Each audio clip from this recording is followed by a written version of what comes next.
First of all, how are you dealing with this crazy time? I mean, it's a crazy time for all of us across the country and that kind of a thing. Just from a personal perspective, how are you dealing with all this crazy pandemic and the social distancing and everything shut down?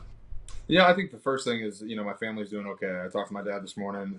Everything he's doing okay. He's a little nervous of what's going on around the country. He's a little kind of timid to do things, which is good because people need to kind of respect this virus and understand that it is serious and things can't happen and it can happen to your family. I've got good family friends of mine that are dealing with it right now with their parents.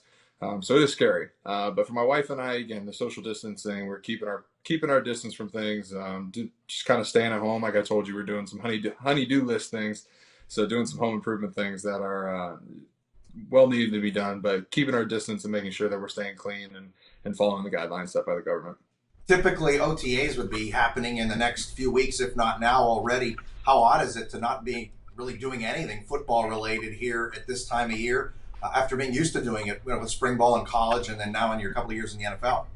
Yeah, it's a little different right now. Doing some things at home. Had to buy some fitness equipment. You got to make do with what you got. Thankfully, there's a couple turf fields down here in Kentucky where I'm at that I was able to do some running, some training at. So you're still staying in shape to what the organization, the franchise would expect you to be, but it is a little different. You're not allowed in the weight room. The facilities are completely shut down. So it's a little strange, and especially again, you don't know what the future is going to hold, and you just take it day by day. What's been the message? I saw the other night the NFL is planning to proceed, with the 16 games and everything when we get to that point in the fall. But what's been the message to NFL players, from the league, I guess, in terms of that? I would imagine that message is the same that we've heard. Yeah, it's about the same. It's just making sure that guys are taking care of themselves physically and especially mentally. Again, guys can get cooped up, and if you don't have a wife or dogs or kids that distract you, sometimes it can get to you mentally. Just stay active and kind of get a good routine. So for me, again, it's waking up in the morning, go do my run, go do my skill work, come back, do a little bit of weightlifting and whatnot, and then whatever's next on the honey-do list to keep myself busy. Provided that football is played this fall, obviously we're all hoping that that's the case. But what's your mindset? It's hard to believe it's already year number three. Your mindset, your goals heading into season number three. Yeah, for me, it was a big year. It was a disappointment last year, so I had to reevaluate some of the training things that I did and some of the things to make sure that I had the utmost preparation for this upcoming season. And again, it was you reflect the first 2 months of the off season. It's kind of disappointing to see where you're at, knowing the player you are, knowing what kind of player you really really are. So getting down to Texas was huge for me. And I'm like I said, I'm looking forward to getting back there already.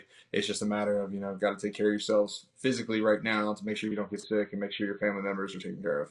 Entering the second year under Zach Taylor, how good can this Bengals team be? I know there are plenty of high hopes. They did a lot in free agency, but how good can this group be, you think? I mean, if you look across the board, in every single position, you got a stud.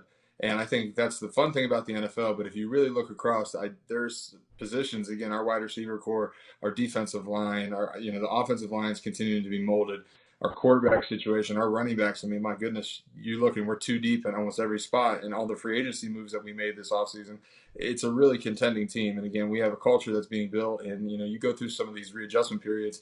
And last year was an adjustment period. Again, you struggle at some points, but there are positives and there are strides being made that people don't really understand and people don't realize unless you're in the building. So going into year two under Coach Taylor, again, I know the strength staff's excited. I know the offensive staff is extremely excited to get the offense going again.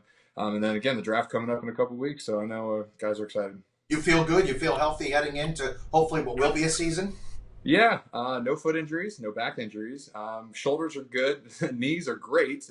Everything is going good. So, like I said, Texas was extremely, extremely essential for me to get down there and to get things prepped up for the long season ahead. It's our first chance to talk to you since this happened. It's about a year now, and I know this is something very special to you, and that is the sudden passing of your high school football coach, Coach Anarella, last June. Yeah. What did he mean to you and your career, and obviously was shocking news to you and to everybody else, really? Yeah, it was heartbreaking. Again, he was somebody I was so close with, and he was the reason why I did so much of the donation stuff and so many of the things that I did with Austintown Fitch and kept around. And it's tough not having that person. Again, I used to call him throughout the off season just to check in, see, hey, coach, how you doing? Come into his office, chop it up a little bit and talk with him. So not having him here, it's you can feel it. And I know the community of Austintown definitely misses him. Last thing, and we'll let you go. You've always been so proud to be from where you're from, and that is right here in the Valley.